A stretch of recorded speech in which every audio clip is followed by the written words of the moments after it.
Hello, this is a podcast from Progreso Network. Today is 14th of July 2010 and we present an interview to Algra. Jos is an international consultant on risk management for producer organizations working with coffee in Latin America and Africa.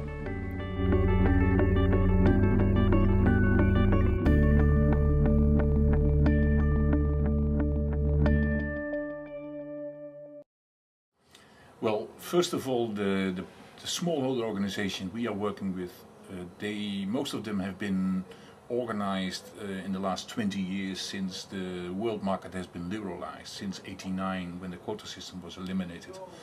Many of them have learned how to export and have had some protection or some opportunity through the fair trade market. One of the characteristics of fair trade is the minimum price, which has protected them against very low prices, the price crisis which we have seen over most of the past 20 years.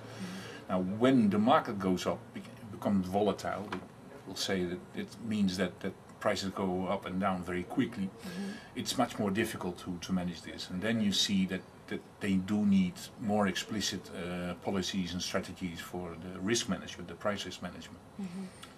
Well, one of the problems that you see in many organizations is that there's a kind of natural tendency among producers to speculate. They're never happy with the price, they always need a better price because of the conditions in which they live. Yeah. And they either wait too long where the organization already procured the coffee and still has to fix. Yeah. And when the market goes down, they lose. Or in some cases what you see is that they sell very early, already at a fixed price because of the need for finance or whatever. And then when they have to buy coffee and the market goes up, they also might make a loss. So what most important is to balance out those positions, not go too long, too short, don't speculate too much. Well, first of all, what they need is internally have proper records, update their information regularly, have a good idea of their margins, of their costs, so that they don't risk too much. The other thing, like I said, is they shouldn't go too long or too short. They should balance it more or less between buying and selling, and try to make the best out of the market, go with the market. As long as you operate in the market, it goes up and down, you will have to go up and down with the market.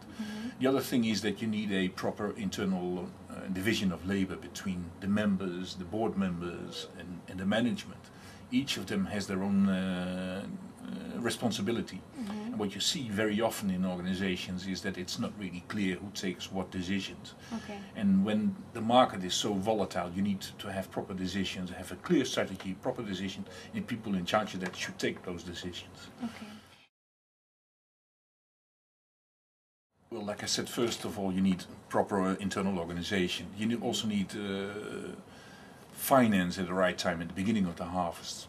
That's when farmers make their commitments. If you're not able to make commitments with your members, they will have to start selling to middlemen. It's also the moment where you can make a decent margin, because at the end of the harvest it's much more difficult. Everybody's running around to be able to procure more coffee, to comply with the contracts. The prices go up. So it's mainly an issue of proper internal organization. Of course, you need people who are more or less trained in how to manage this, understand the logic of the market, don't speculate too much. Be aware that the market in the short term is driven by speculation rather than by fundamentals like supply and demand. And now the market expects a lot of speculation in the coming months. Could you please give us a tip about how should they manage the coming markets? Well, first of all, they should have a diversified strategy and work with different scenarios, because you never know what's going to happen with the market. But you can't rely upon one single strategy and one single scenario. So you have to organize properly, plan properly, and be prepared to change your strategy when the market turns around. You don't know what's going to happen. And it's very high. It is possible, like some analysts say, that it goes up to 200 cents a pound in the case of Arabicas in New York, but it can just as well go down to 120. So in all those scenarios, what you need to do is be prepared, don't take too much position, and change as soon as you see that the market is changing. Thank you for listening. Okay. For finding more information and publishing your opinions, please visit www.progresonetwork.org.